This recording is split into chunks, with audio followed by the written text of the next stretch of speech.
emergencia, vamos a tener que recurrir a estos conocimientos, ¿no?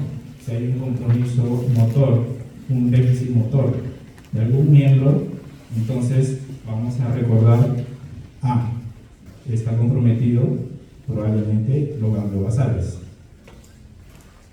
Bueno, con respecto a lo que es el encéfalo, ya ustedes saben que está conformado por el tálamo, el hipotálamo, la glándula pineal y el subtálamo. ¿Por qué nos es necesario recordar estos componentes? Porque estos van a tener que ver con el sistema reticular ascendente. De aquí, lo que ustedes tienen que recordar cuando estén frente a una pregunta son los ganglios basales. En la segunda pregunta, una vez de haber visto ya lo más, digamos, básico, vamos a ir profundizando poco a poco. Por ejemplo, en el tronco del encéfalo. En el tronco del encéfalo podemos reconocer que hay núcleos de los pares craneales. Ustedes ya saben sobre los nervios craneales, ¿no es así? O llamados pares craneales.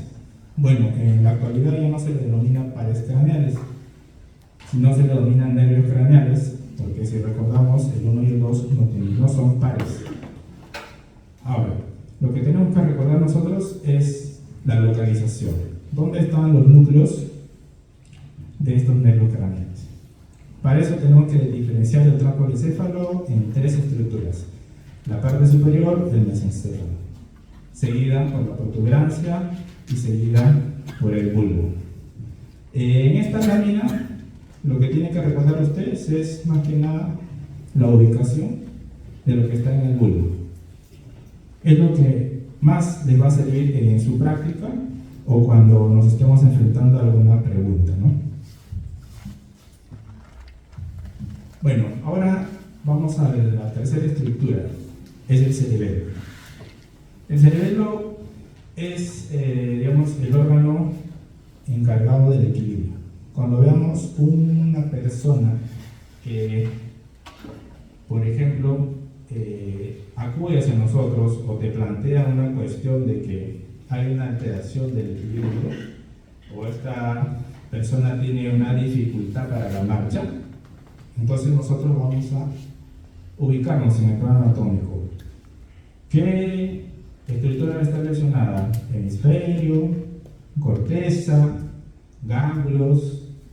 ¿Qué estructura? De repente el tronco. Pues no, entonces nosotros recordando sabremos. El órgano que está encargado del equilibrio es el cerebelo. Profundizar más allá la parte anatómica en la actualidad no va a ser muy provechoso. Lo que tienen que saber es que si te dicen que tiene ataxia, la lesión es en cerebelo, más probable. Si te dicen que tiene dismetría, la lesión probablemente es en cerebro.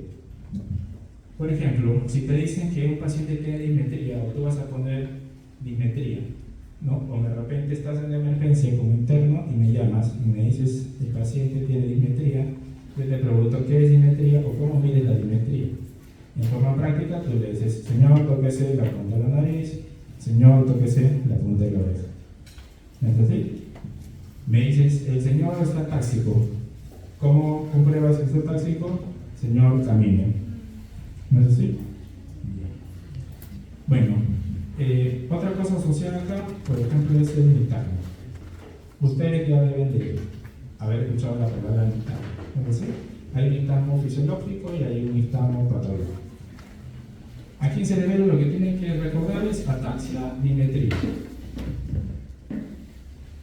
Entonces hasta aquí ya hemos visto lo básico.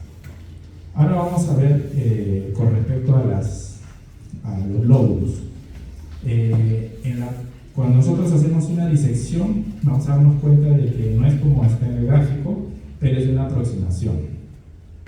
Ahora, lo vamos a ubicar en el lóbulo frontal. Vamos a hablar netamente de la parte clínica, ya que el lóbulo frontal también tiene otros usos que nos podemos dar a nivel cognitivo, ¿no? A nivel ya de ciencias, como dicen, básicas o ciencias puras, ¿no? Ahora, con respecto al lóbulo frontal, ¿qué hay que recordar de aquí? En el lóbulo frontal tenemos que recordar la lesión del área motora, o conocida como el área prerrolámica. ¿Por qué es importante esta área?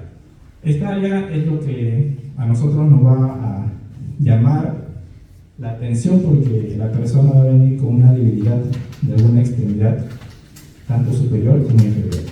En la emergencia me vas a llamar y me vas a decir: doctor, el paciente tiene un déficit motor de miembro superior derecho y miembro inferior izquierdo. Entonces, probablemente el área de lesión esté en el área motora. ¿Y en qué lóbulo está? En el área frontal. ¿No es así? Ahora, si tu paciente tiene una contusión a nivel del lóbulo frontal y tiene una disminución de fuerza en algún miembro, ya podría sospechar de que es una lesión en el área motora. 2. Ahora, en el área premotora, ¿cómo te vas a dar cuenta que también hay un compromiso en el área premotora? Aparte de que tu paciente tiene un déficit en su miembro superior y miembro inferior, este paciente va a presentar una dificultad para articular palabras. Entonces, tú me dirás: doctor, el paciente, aparte de tener un déficit motor, también tiene una dificultad para la expresión. Y tú me dirás: es un paciente que tiene una afasia. Ahora, en la afasia hay dos tipos de afasia. Hay una afasia motora y hay una afasia de comprensión. La afasia motora se le conoce como la afasia de Broca y la afasia de comprensión como la afasia de Wernicke. ¿Cuál es la diferencia? Es que si yo le digo al señor cuál es su nombre, este me dirá, de repente su nombre es Rolando, y me va a decir Rafa. No va a poder hablar bien, no va a poder expresar, pero sí comprende lo que le preguntas. Entonces es una afasia de Broca. Pero si es una persona que tú le dices: señor, ¿cuál es su nombre? Y el señor te dice: perro, gato, otra cosa, te habla cualquier incoherencia, entonces es una afasia de comprensión. Lo básico que ustedes deben de saber aquí es afasia de Broca y afasia de Wernicke. 2, nada más, para la aplicación, ya que las afasias están compuestas por 8 tipos, pero para la práctica de ustedes que van a hacer futuros internos tienen que saber 2. Ahora, si hablamos de una lesión en el área prefrontal, aquí lo que va a estar asociado es mayormente a las alteraciones cognitivas, de lo que hablamos un momento. Va a haber una alteración en los cambios emocionales de su conducta. Puede ser que se ponga más agresivo, puede ser que se ponga más ansioso, más depresivo, y estos 3 siempre van a estar presentes si es que hay lesión en el área prefrontal. Lo más frecuente en la práctica es que haya una lesión en el área motora y en el área premotora. Recuerda, el paciente te va a venir bien con afasia de Broca, bien con afasia de Wernicke, más un déficit motor del miembro superior y del miembro inferior. Ese es lo clásico que vas a ver y lo vas a asociar a una lesión del área motora. Bueno, ahora vamos a ir a la parte del lóbulo parietal. Bueno, aquí en el lóbulo parietal lo que vas a tener que recordar es que se va a encontrar la parte sensitiva. Así como en el lóbulo frontal está la parte motora, en sus limitantes contiguos se encuentra la parte sensitiva. Y aquí nosotros vamos a relacionar cualquier lesión con lo que es la sensibilidad tanto del tacto, la sensibilidad tanto del dolor, que es lo más principal. Ahora, bien es cierto de que va a depender algunos signos con respecto al hemisferio. Puede ser un hemisferio dominante. ¿Y cómo sabemos que es un hemisferio dominante? Preguntándole con qué mano escribe. A veces es importante porque llego y le pregunto al interno: ¿con qué mano escribe el paciente? No le he preguntado. uy, y si él es zurdo y tú le estás diciendo que escriba con derecha, o sea, no vas a poder, digamos, recoger bien, porque si él es zurdo, el hemisferio dominante será el contrario, el derecho. Pero la mayoría de nosotros somos derechos, entonces nuestro hemisferio dominante es el izquierdo. Entonces una lesión en el hemisferio izquierdo, a nivel sensitivo, nos va a considerar probablemente una disminución de la sensibilidad en el lado contralateral.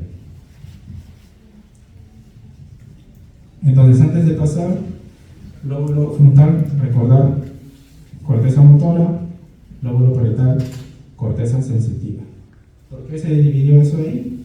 Hubo una época en donde el doctor Penfield sometió a una electrocauterización y eso generó un estímulo y pudo comprobar de que ciertas áreas de la corteza se relacionaban con movimientos de las extremidades, de la lengua y también con la sensibilidad.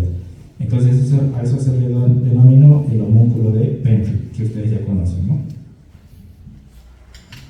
Bueno, aquí con lo que respecta al lóbulo temporal. Aquí también hay un área que está relacionada con la fascia de Wernicke. ¿Qué va a pasar aquí? Cuando hay una lesión en el hemisferio dominante, por ejemplo, en el caso de nosotros, el hemisferio izquierdo, creo que en la mayoría, nosotros vamos a tener una dificultad para hablar, lo que les comenté hace un momento. Pero, ¿qué hay que hacer aquí? Cuando te planteas en la emergencia y tú tienes un paciente al frente, vas a decir, es una fascia de Wernicke. Y yo llegaré y te diré, ¿y le hiciste un dosaje de vitamina B12?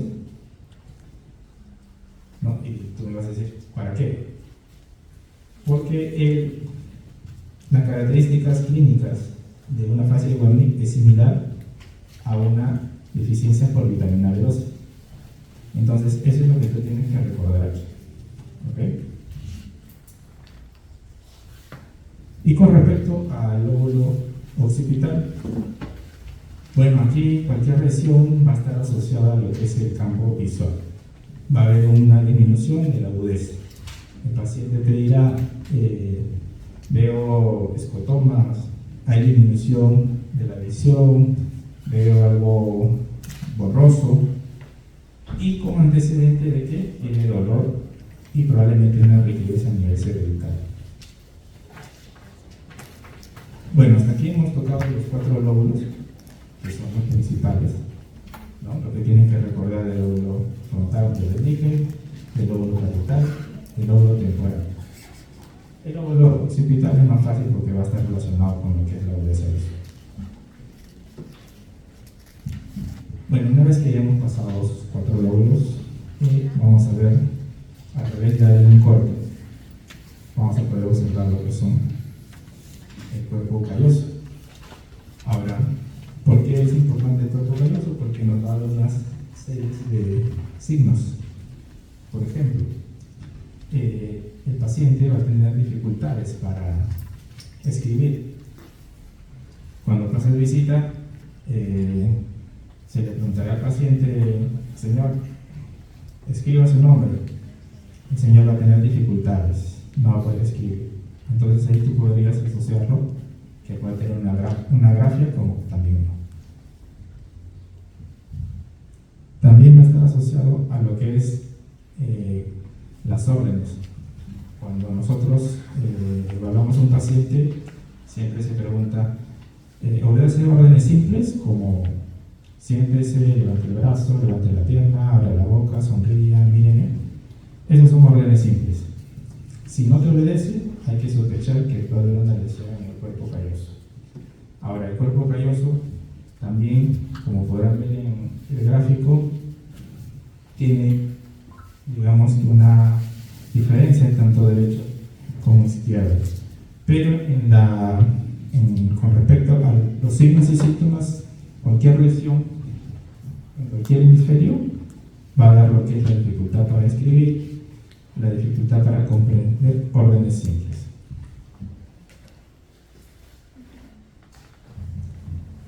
Bueno, hasta aquí hemos visto ya la parte por fuera, ¿no? Y algo simplificado por dentro, lo más importante. Entonces, las estructuras en el cuerpo calloso, ya sabes con qué lo vas a relacionar. La lesión en los 4 lóbulos, también ya sabes con qué lo vas a relacionar, ¿no? Ahora, todo eso sumado, vas a poder ya correlacionar cuando tú te enfrentes a un caso. Ahora vamos a ver un poquito más profundo, ¿no? Vamos a ver lo que es la vía piramidal o la vía motora. Lo que les comentaba, la vía motora fue descubierto por Penfield, ¿no? Estimulando la corteza. Ahora aquí lo que ustedes tienen que recordar es qué área anatómica tiene que lesionarse para que haya un signo motor. Y la respuesta es que tiene que lesionarse la cápsula. Si la cápsula se lesiona, va a haber un déficit motor. ¿Cómo se va a expresar ese déficit motor? Si ustedes ven el gráfico, al final va a terminar inervando una extremidad. Entonces, si tú tienes una debilidad en el miembro superior derecho, tu lesión va a estar al lado contralateral, en el área de la corteza motora. Y entre tu miembro superior derecho y tu corteza motora izquierda hay una estructura importante, que es la cápsula interna. Entonces, si a ti te llegarán a preguntar cuál es la lesión estructural para dar un signo piramidal, entonces tendrás que sospechar la cápsula interna.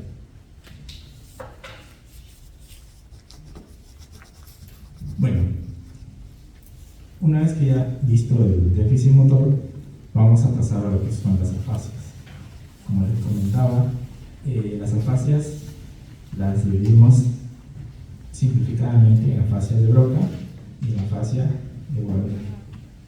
Entonces, aquí lo que ustedes tienen que reconocer, más que nada, es cuándo es un problema de habla y cuándo es un problema de lenguaje. El habla es la parte motora y el lenguaje es la parte de expresión codificada. Por ejemplo, si nosotros conversamos ahorita con ustedes, estamos hablando un lenguaje. Entonces, cuando hay una lesión en el área del lenguaje, a eso se le va a conocer como la de comprensión, que es la de Wernicke. Pero cuando es motor, es la de Broca. ¿Ya? El paciente sí comprende, sí levanta el brazo. Señor, levanta el brazo, te levanta el brazo. Señor, levanta la pierna, levanta la pierna. ¿Cuál es su nombre? Pero ahí otro no puede. Entonces es algo motor, Broca.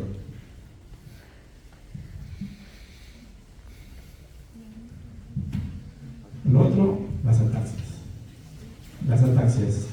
¿Cómo ustedes pueden ver una ataxia, ¿no? Cuando yo te pregunte en emergencia, venga el médico de emergencia y te diga, ese paciente, ¿qué tipo de marcha tiene? ¿Por qué llamas al emergenciólogo? ¿O por qué llamas al neurólogo? ¿Por qué llamas al neurocirujano? ¿Por qué te consultas a tu residente?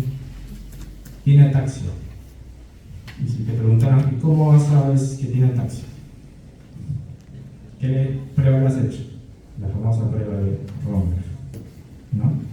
Ahí tú puedes decir, es un paciente que tiene una prueba de Romberg negativa. O puede tener una prueba de Romberg positiva. Aquí llegará el problema, si es positivo o negativo.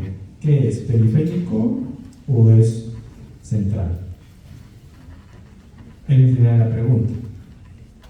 Ahora, si es positivo, quiere decir de que este paciente, cuando tú lo hagas parar de esta forma y le digas cierra los ojos, va a tender a lateralizarse y a perder el equilibrio. Ahí es donde tú vas a decir, es un paciente que tiene un Romberg positivo. Cuando te pregunten, ¿por qué está táxico? ¿Cómo sabes? Bueno, es que lo ayudé a ponerse de pie, le dije que cierre los ojos y se lateralizaron, no había equilibrio. 2, le dije que trate de marchar en el sitio y también lateralizar. No había estabilidad. Entonces eso se le conoce como ataxia. Donde probablemente pueda estar la lesión más frecuentemente en el cerebelo. Eso es cuando es algo central. Pero si no hay Romberg positivo, pero el paciente tiende a lateralizar, entonces ya no es cerebelo, sino es algo periférico y es algo vestibular, o sea, del oído. Probablemente tuvo una infección de una pieza dentaria, un traumatismo que pudo ocasionar una inflamación o de repente tiene ya un problema crónico.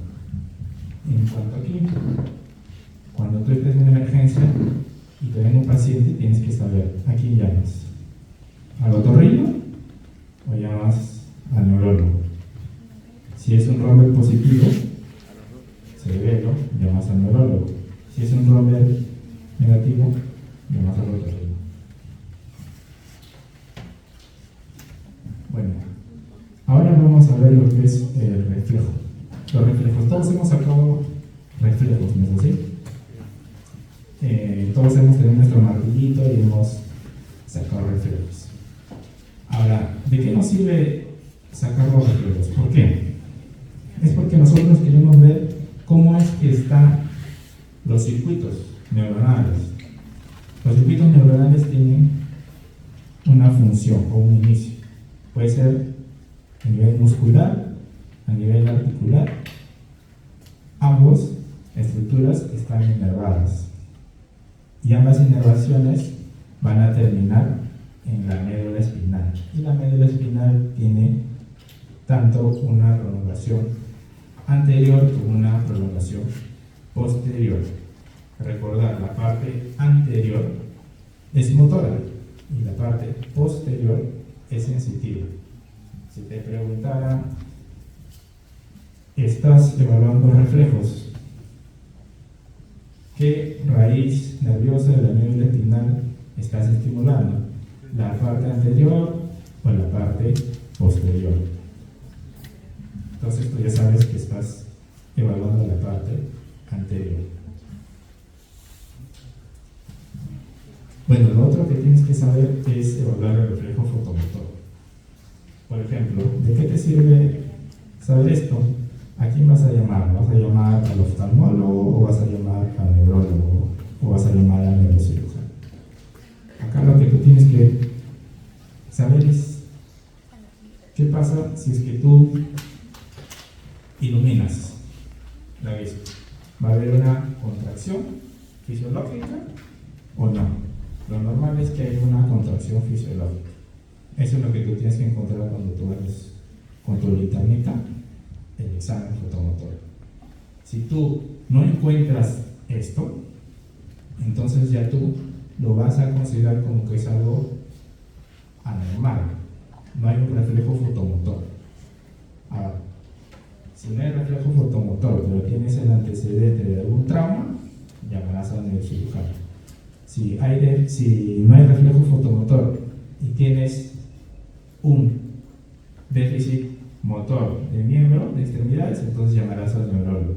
Pero si encuentras un déficit fotomotor solo y no hay ningún signo o síntoma más, entonces ya es netamente un territorio del globo ocular y eso lo tiene que ver el oftalmólogo. Entonces eso es lo que tú tienes que precisar cuando vas a ver este tipo de pacientes. Lo otro, el sistema nervioso autónomo. Este sistema nervioso es importante, es un poco denso. Aquí lo que ustedes tienen que saber cuál es el que estimula y cuál es el que inhibe, así práctico. Es más que nada a nivel ocular lo que tú tienes que recordar. ¿Cuál contrae y cuál dilata? ¿Cuál contrae? El parasimpático. ¿Cuál dilata? El simpático. Lo segundo que tienes tú que acordarte es la vejiga. ¿Cuál contrae la vejiga? El parasimpático. ¿Cuál relaja? El simpático. a nivel pulmonar. ¿Cuál contrae los bronquios? El parasimpático. ¿Cuál relaja? El simpático. Entonces, como ves, el parasimpático es el que va a estimular, el que va a hacer contracción de todas las estructuras. Y el simpático es el que va a relajar. Por ejemplo, si te preguntaran, el paciente que viene teniendo un cuadro de crisis epiléptica y relajó esfínteres, ¿cuál es el sistema comprometido? ¿El parasimpático o el simpático? Ahora, ¿cuál es el neurotransmisor del parasimpático? La acetilcolina, ¿no? Y eso es lo que tú tienes que recordar, cosas así puntuales. Ahora, he visto que hay una parte de farmacología, ¿no? Bueno, ustedes ya han llevado farmacología. Con respecto a esto, ustedes tienen que recordar lo que es la adrenalina, ¿no? Tienen que saber para qué y cómo actúa la adrenalina en su práctica. Lo segundo que tienen que saber es cómo actúa la dobutamina, la alfa-metilopa y el salbutamol. Esos cuatro son los que ustedes tienen que manejar como antídoto. Eso les va a servir para su práctica como interno, como serenista y como cuando llegues de reciente de primer año. Con respecto a los parasimpático-miméticos, que son los agonistas directos, acá vas a tener importante la pilocarpina. La pilocarpina va a ser importante cuando tengas un paciente que tenga su glaucoma, te llega la emergencia con la característica de dolor, inyección conjuntival y disminución de la agudeza visual. En cuanto a los antagonistas muscarínicos, acá vas a tener que conocer a la atropina, vas a tener que conocer a la escopolamina, al bromuro de catropio. Esos tres son los que tú tienes que recordar. En la práctica lo que más vas a usar es la escopolamina y la atropina.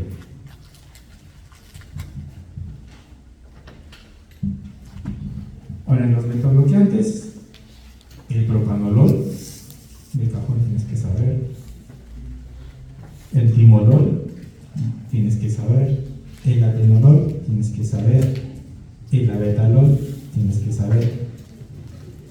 Aparte de esto, tienes que saber cuáles son las contraindicaciones de un beta bloqueador y cuáles son los efectos adversos. Ahora, de toda esta lista de medicamentos, lo que tú vas a tener que recordar es el propanolol, el atenolol.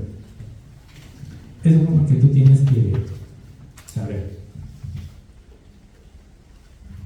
Bueno, habiendo visto ya el sistema nervioso autónomo, vamos a ver ahora por fuera las meninges y vamos a ver el líquido cefalorraquídeo.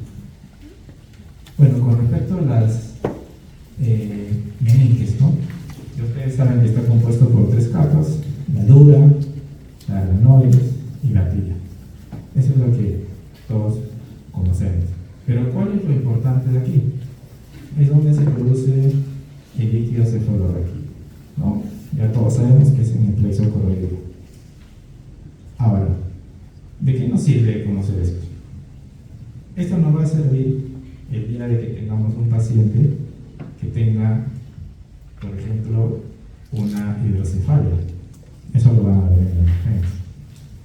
O cuando ustedes tengan un paciente, por ejemplo, que tiene que la mirada de un ojo está mirando hacia afuera, que el paciente tenga náuseas, vómitos, que el paciente tenga dolor y que el paciente tenga una debilidad en algún miembro. ¿Qué está pasando aquí en este paciente? Lo que nosotros tenemos que ver es que este paciente probablemente está haciendo signos de hipertensión intracraneal.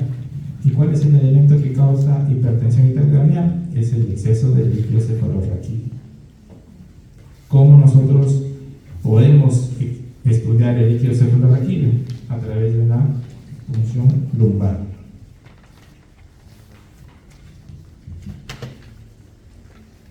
Una vez que nosotros sacamos la muestra del líquido cefalorraquídeo, nosotros vamos a tener que informar qué es lo que ha salido ahí, ¿no?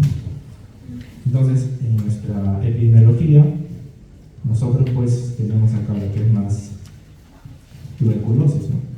Y eso es algo a lo que nosotros primero tenemos que apuntar.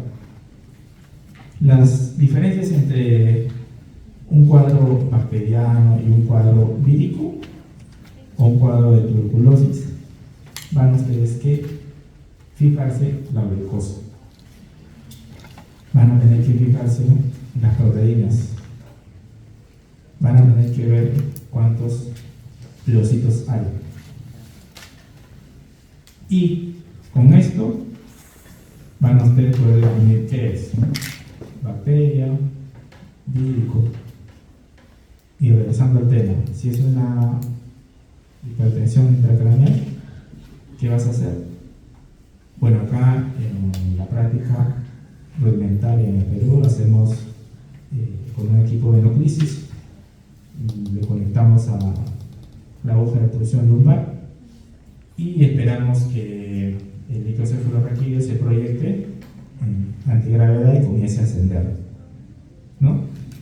Si el líquido supera los 20 centímetros de agua, ya podríamos plantear que estamos frente a una presión intracraneal, probablemente alguna obstrucción que esté conllevando a una hidrocefalia.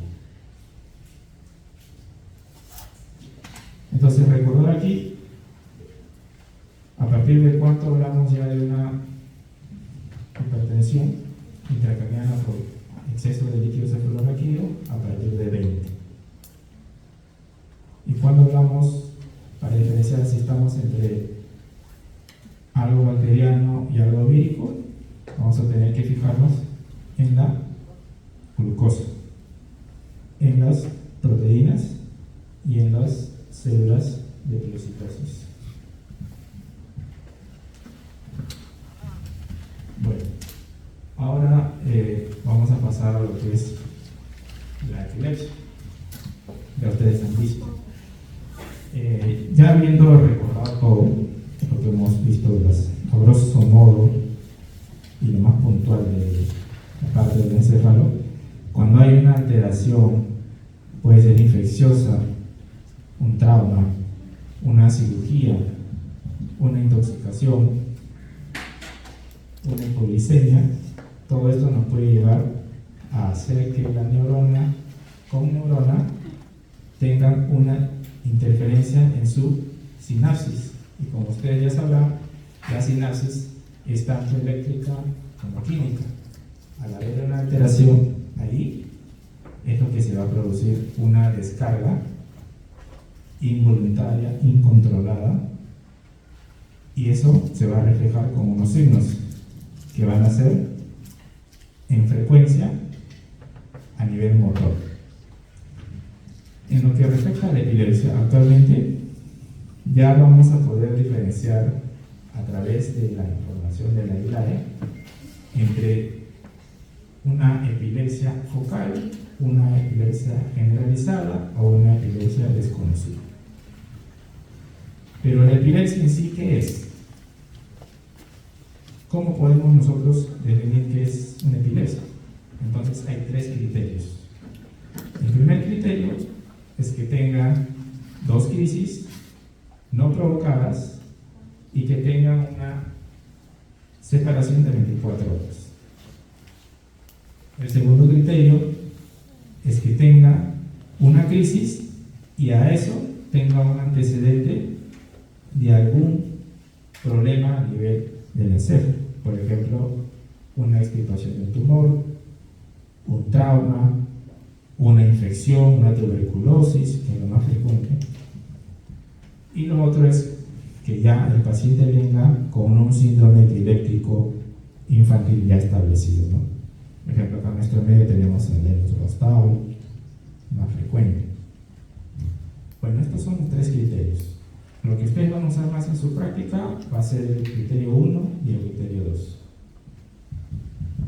Ahora, una vez ya diagnosticado lo que es epilepsia, ahora pasamos a definir qué es focal o es generalizada.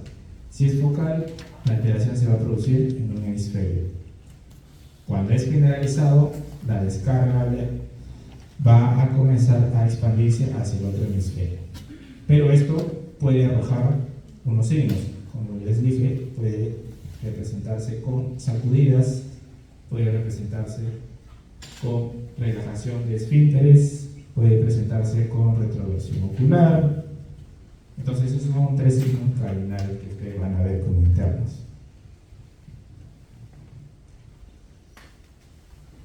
Una vez que tú tienes un paciente, puede ser que haya tenido una crisis epiléptica, un trauma, una intoxicación, X motivo por el cual hay una emergencia, lo primero que vas a evaluar va a ser el Glasgow. Lo fundamental, vas a sacar tu tablita y vas a evaluar ojos, habla y los movimientos. Algo que siempre es difícil de recordar aquí es cuándo es una decorticación y cuándo es una descerebración. Lo demás ustedes ya lo conocen, pero cuando hasta residentes, ¿no?, que se les pregunta cuándo es una decorticación o cuándo es una descerebración, es confuso, ¿no? Entonces, cuando a ti te plantean de que, o tú ves que el paciente hace una extensión hacia adentro, te vas a acordar, si está mirando hacia adentro, así, hacia mi corazón, entonces esto es decorticación, tiene cor de corazón, hacia adentro, esa es decorticación. Ya hacia afuera ya porque resta la descerebración. Pero este es fundamental, acuérdate. Hacia adentro, hacia tu corazón, eso es decorticación. Pues es algo que hasta interno, hasta residente, te puedes confundir. Ahora, ¿de qué nos sirve la escala de Glasgow? La escala de Glasgow nos va a servir para ver el nivel de conciencia. ¿No es así?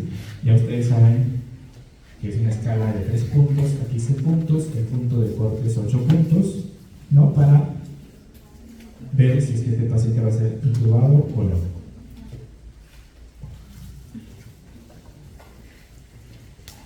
Bueno, aquí, una vez que tienes evaluado el Glasgow, en la escala de conciencia, vas a evaluar lo segundo, cómo están las pupilas, lo que hablábamos hace un momento, ¿no? Ahora, aquí lo que tienes que recordar es el tamaño. El tamaño normal de las pupilas es de 2 hasta 5, lo que tú puedes conservar.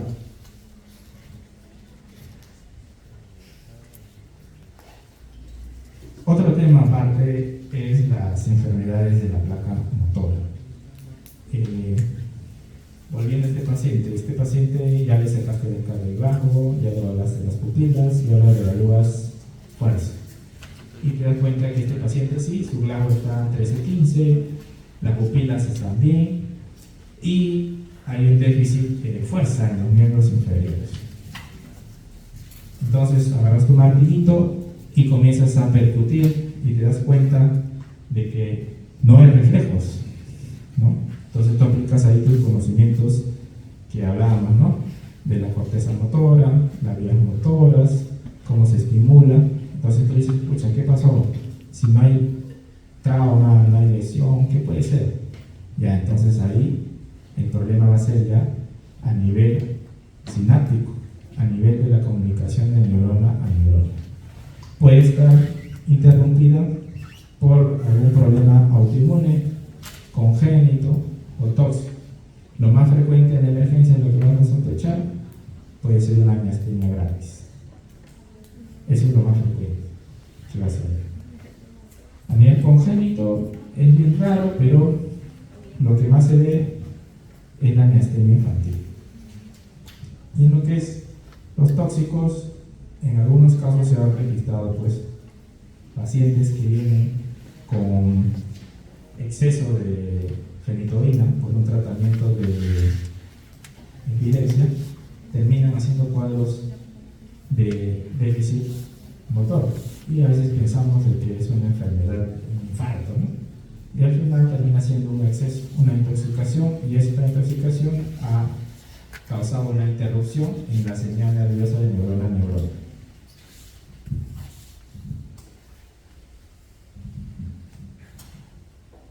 Lo otro, si es un paciente que, por ejemplo, tiene mucho dolor, un paciente que es diabético, tiene una neuropatía diabética, es un paciente con un dolor crónico, ¿no?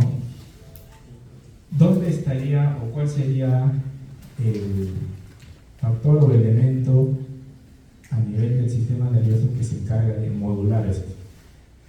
Y que se va a encargar es el sistema SARA, ¿no?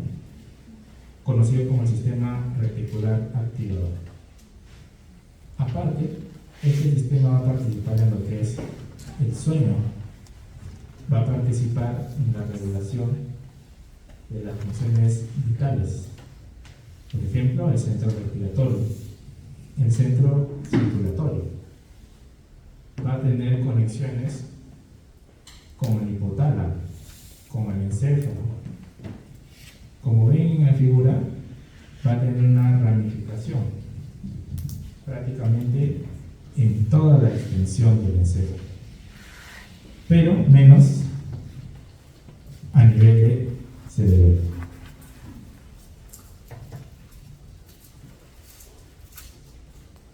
Entonces, si te preguntaran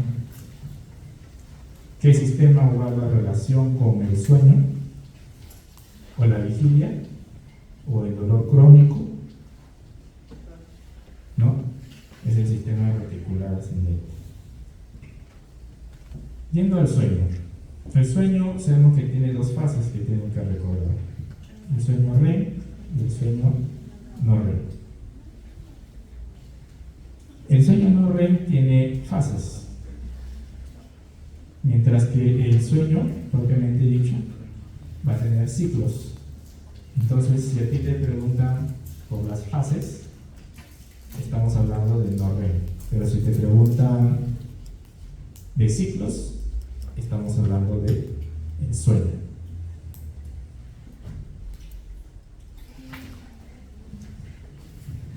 Sí. A ver, doctores, ya hemos acabado.